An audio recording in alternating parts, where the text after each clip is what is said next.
찬송가 435장입니다.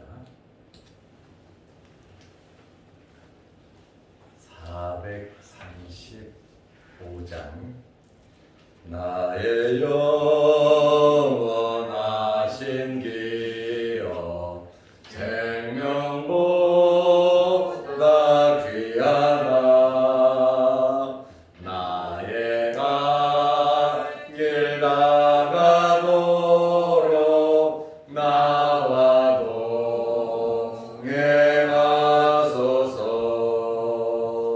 주께로 가까이 주께로 가오니 나의 갓길 나가도록 나와 동행하소서. 세상 부귀함과 모든 명예 버리고 험한 길을 가는 동안 나와 동행하소서.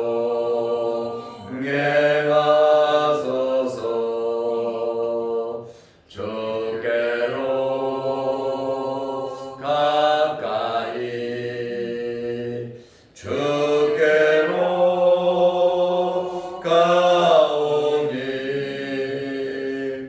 나의 갓길 나가도록 나와 동행하소서.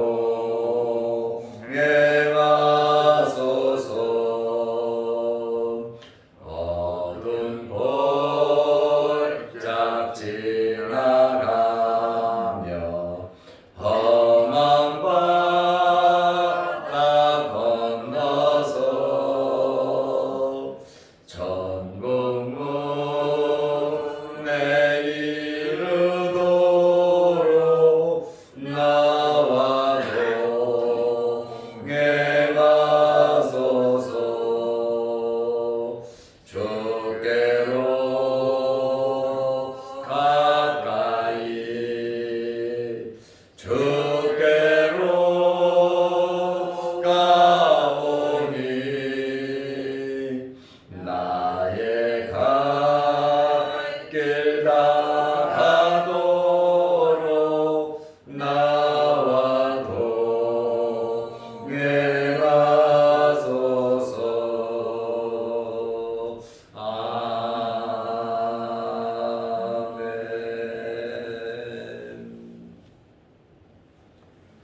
사도신경으로 우리의 신앙을 고백하겠습니다.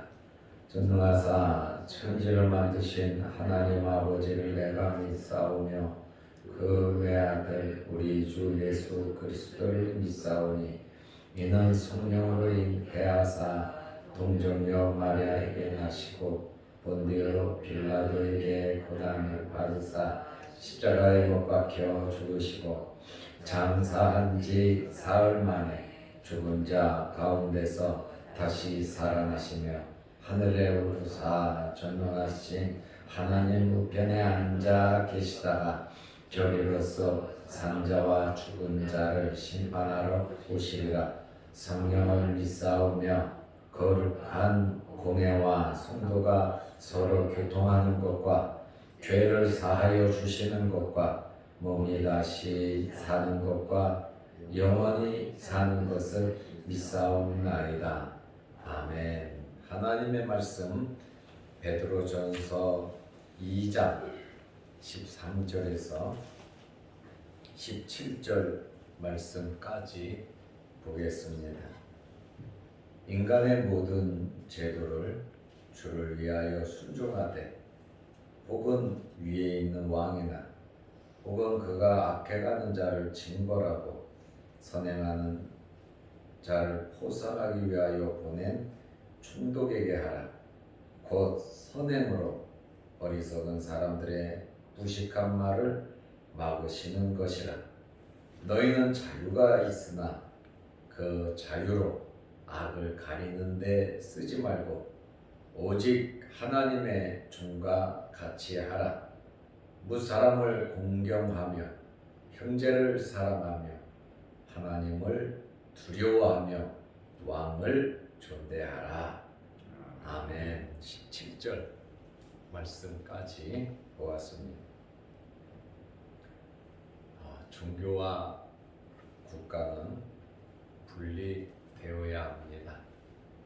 우리나라 헌법에도 종교와 국가는 분리하도록 되어 있습니다. 왜냐하면 서로의 영역이 다르기 때문에 그렇습니다. 국가가 해야 할 일이 있고 종교가 해야 할 일이 있습니다.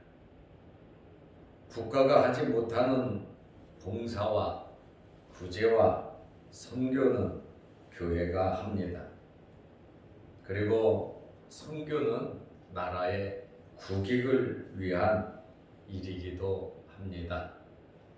어려운 나라에 가서 병원을 세우고 학교를 세우고 교회를 세워서 사람을 선도하는 것은 국가가 할 수 없는 그러한 일들을 종교가 교회가 하고 있습니다. 코로나 사태로 인해서 유독 교회들이 불이익을 당하고 어려움을 당하는 것은 바람직하지 않습니다. 그렇다고 교회가 이러한 전염병을 무관심하거나 그것을 방치해서는 안 되는 것입니다. 교회도 철저하게 자체적으로 이러한 이 전염병을 잘 관리해야 하고 교인들로 하여금 방역 수칙을 철저하게 지키도록 교회가 앞장서서 모범을 보여야 하는 것입니다. 제가 말씀드리는 것은 국가가 제재를 하기 전에 교회가 먼저 철저하게 자체적으로 잘 관리를 해야 된다라고 하는 그러한 말씀입니다. 우리 교회도 국가가 말하는 것 이상 철저하게 이 방역 관리를 하고 있습니다. 소독도 잘하고 있습니다. 거리두기도 잘하고 있습니다. 어떻게 해서든지 성도들을 지키고 또 국가 방침에 어긋나지 않도록 그 이상 열심히 잘하고 있습니다. 국가와 종교가 서로 견제하고 다투고 싸워서는 안 되는 것입니다. 서로의 유익을 위해서 존중하고 존경하고 서로 정말 국민들을 위해서 잘 협력을 해야 되고 교회는 하나님의 영광을 위해서 모든 관리를 잘 해야 하는 것입니다. 그래서 이 국가가 하는 일이기 때문에 교회도 앞장서서 협력해야 할 부분에 대해서는 철저하게 협력을 해야 하는 것입니다. 어떠한 이 정치적인 그러한 요소가 교회에서 발생해서는 안 되는 것입니다. 이번에 서울시장 선거도 있고 또 대통령 선거, 국회의원 선거, 우리 교회는 항상 교회로서의 중립적인 위치에서 기도하면서 지켜오고 있습니다. 교회가 한쪽에 치우쳐서 여든 야든 지지하는 것은 합당하지 않다고 하는 그러한 말씀입니다. 국가가 하는 일에 대해서 대한민국 국민으로서 또한 단체로서 절대적으로 협조하는 것이 우리 장로교 정치 원리에 해당됩니다. 베드로전서 2장 13절 말씀에 보면 인간의 모든 제도를 주를 위하여 순종하되, 누구를 위하여? 주를 위하여 순종하라고 말하고 있습니다. 혹은 왕이나 또 총독들에게 왕이 파송한 총독들에게 하라고 말하고 있습니다. 인간의 이러한 모든 제도는 헬라어로 테세이라고 하는데 창조물이라고 하는 그러한 뜻입니다. 하나님께서 우주 만물을 만드실 때 쓴 단어입니다. 다시 말하면 이러한 모든 제도는 하나님의 주권 아래에 있다고 하는 그러한 말씀입니다. 하나님께서 각 나라의 모든 국가의 제도를 지켜보고 계실 뿐만 아니라 하나님께서 주장하고 계신다고 하는 말씀입니다. 그래서 각 나라에서 국가적인 제도와 법을 만들 때에 누구를 먼저 생각해야 하냐면 하나님을 먼저 생각해야 합니다. 그리고 국민들을 생각해야 하는 것입니다. 왜냐하면 하나님께서 이 모든 국가의 제도와 법을 지켜보시고 관리하고 계시기 때문에 그렇습니다. 장기적으로 존경받고 인정받으려고 하면 하나님의 말씀에 순종해야 하는 것입니다. 그것이 절대적인 원리다라고 하는 그러한 말씀입니다. 로마서 13장 1절 말씀에 보면 각 사람은 위에 있는 권세들에게 복종하라. 권세는 하나님으로부터 나지 않음이 없나니 모든 권세는 다 하나님께서 정하신 바라. 그러므로 권세를 거스리는 자는 하나님의 명을 거스림이니 거스리는 자들은 심판을 자취하리라. 위에 있는 권세에 복종하라고 하는 그러한 말씀입니다. 무조건적인 그러한 복종이 아니라 13절 말씀대로 주를 위하여 순종하라. 하나님의 영광을 위해서 순종하라고 말을 했습니다. 다니엘과 세 친구는 자신들의 믿음과 신앙과 정결을 지키기 위해서 왕이 법으로 정한 진미, 우상의 음식이다 보니까 유대인으로서 먹을 수 없는 그러한 음식이다 보니까 거절을 했습니다.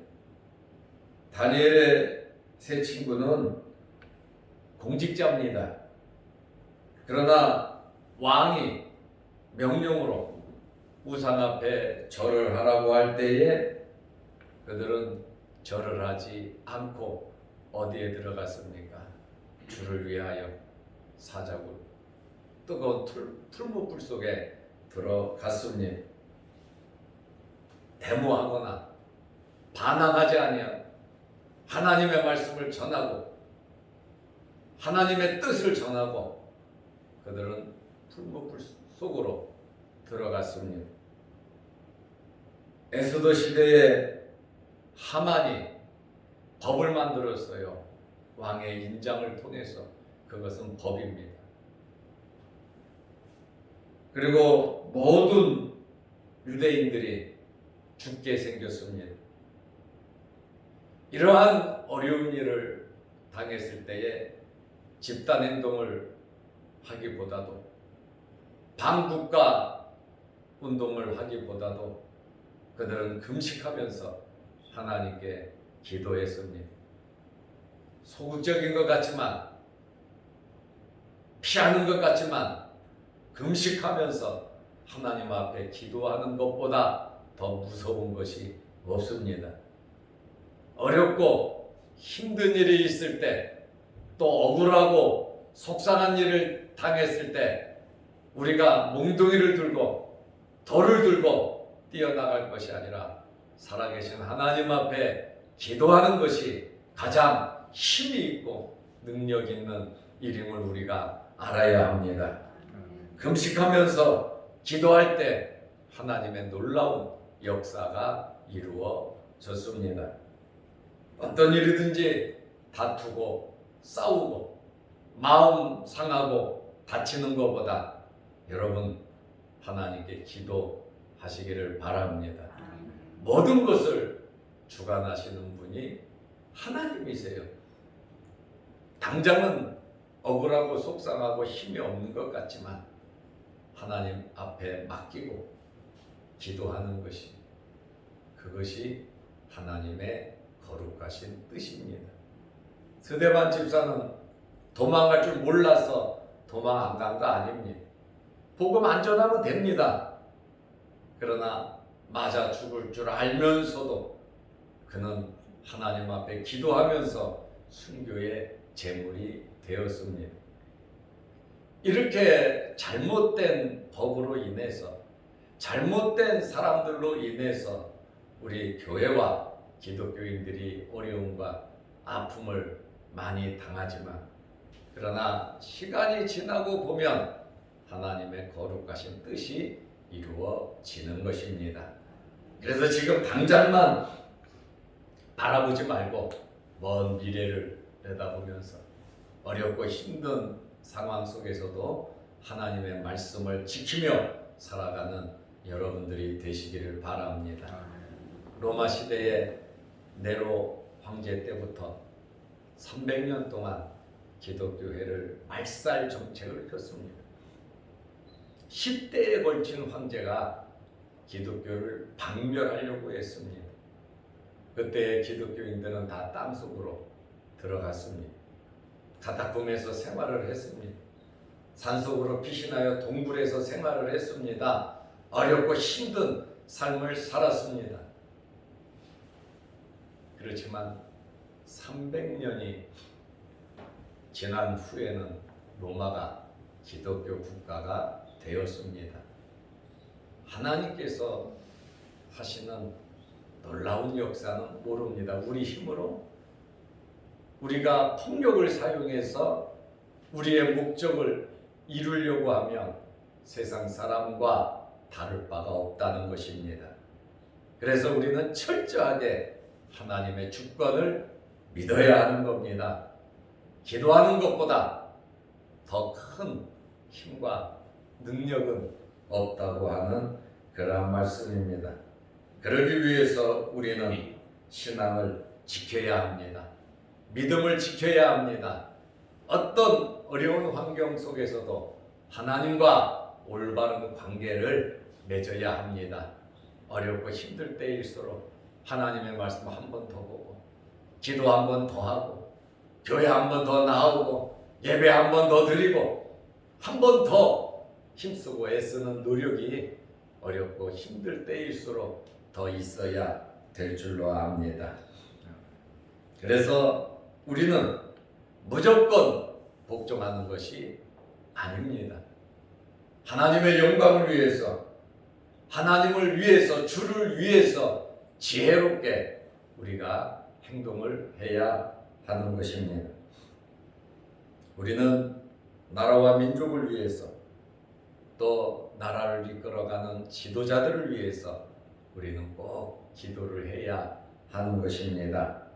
디모데전서 2장 2절 말씀에 보면 임금들과 높은 지위에 있는 모든 사람들을 위하여 기도하라고 말하고 있습니다. 왜냐하면 이는 우리가 모든 경건과 단정함으로 고요하고 평안한 생활을 하게 하려 함이라. 우리의 편안과 우리의 안전함을 위해서, 우리가 하나님을 더 잘 섬기고 하나님께 영광을 돌리기 위해서, 나라와 민족을 위해서, 또 위정자들을 위해서 기도하라고 성경은 우리에게 권면하고 있습니다.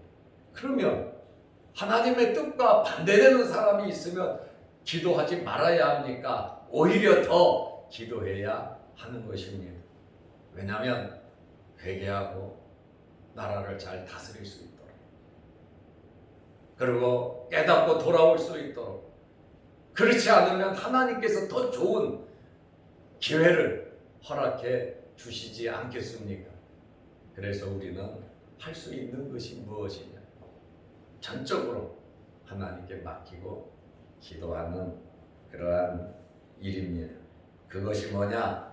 베드로전서 2장 15절 말씀에 보면 선행이라 그 말입니다.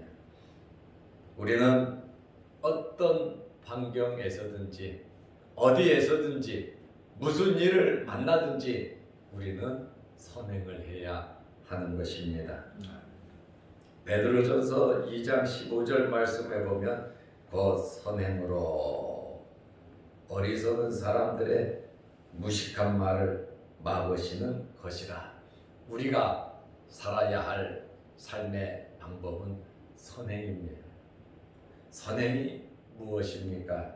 첫째로 선행이라고 하는 것은 하나님의 말씀대로 살아가는 것입니다.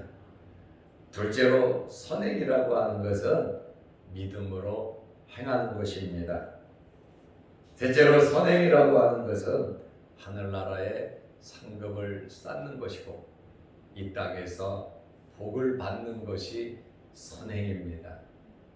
그러므로 선행이라고 하는 것은 중생하고 거듭난 사람이 선행을 할 수 있는 것이지 중생하고 거듭나지 않은 사람은 선행을 할 수 없습니다. 왜냐하면 하나님의 나라의 상급이 안 쓰인단 말입니다. 우리가 믿음으로 행하야 하나님 나라의 상급이 쌓이는 것입니다. 우리가 선행을 행하여 어리석은 사람들의 무식한 말을 막기 위함이라고 설명하고 있습니다. 첫째로 어리석은 사람이 누굽니까? 하나님이 없다고 하는 사람입니다. 하나님이 없다고 하는 사람은 자기들 마음대로 행합니다. 그러나 믿는 사람이 제대로 딱 부러지게 살아서 하나님이 없다고 하는 사람들로 하여금 하나님의 존재를 인정할 수 있도록 우리는 선행을 해야 하는 것입니다. 요셉의 주인 보디발이 그러잖아요. 하나님이 너와 함께 하신다 그러잖아요. 하나님께서 너와 함께 하심으로 내가 복을 받았다고 말을 하잖아요. 애굽 왕 바로도 요셉을 통하여 하나님을 인정하고 있잖아요. 그렇다 보니까 어리석은 사람은 하나님을 없다, 하나님이 안 계신다고 하는 사람인데 우리의 선행을 통해서 어리석은 사람이 하나님을 발견할 수 있도록 우리가 믿음으로 잘 살아가시기를 바랍니다. 둘째로 어리석은 사람은 누굽니까? 물질을 최고로 생각하고 살아가는 사람입니다. 우리는 물질이 최고가 되어서는 안 됩니다. 물질보다 더 귀한 것들은 많습니다. 그래서 성경은 이 물질을 최고로 알고 미래를 준비하지 않는 자들을 가리켜서 어리석은 자라고 말을 하고 있습니다. 누가복음 12장 20절 말씀에 보면 하나님은 이르시되 어리석은 자요 오늘 밤에 내 영혼을 도로 찾으리니 그러면 내 준비한 것이 누구의 것이 되겠느냐. 하나님께서 물질 중심으로 오로지 물질로 살고 죽고 물질보다 더 중요한 것이 없다고 생각하는 그러한 사람들을 가리켜서 어리석은 자라고 말을 합니다. 물질보다 더 중요한 것이 사람의 생명입니다. 여러분의 가족들입니다. 물질보다 더 중요한 것이 우리의 믿음이고 우리의 신앙입니다. 물질보다 더 중요한 것이 살아계신 하나님이십니다. 이렇게 어리석은 자들이 세상에는 많습니다. 우리가 제대로 선행을 행함으로 물질보다 더 중요한 것이 있음을 우리는 가르쳐 주어야 하는 것입니다. 우리는 자유가 있습니다. 어떻게 우리가 살아야 하겠습니까? 베드로전서 2장 16절 말씀에 보면 악을 가리는 데 쓰지 말고 하나님의 종처럼 살으라고 말하고 있습니다. 종은 자유가 없어요. 종은 주인의 말에 순종해야 하는 것입니다. 복종해야 합니다. 우리에게 자유가 있다고 해서 마음대로 죄 짓는 데 쓰지 말고 하나님의 종처럼 살으라고 했습니다. 하나님의 종, 하나님의 노예로서 하나님의 말씀대로 하나님께서 원하시는 대로 하나님께서 우리에게 요구하시는 대로 우리는 살아가야 하는 것입니다.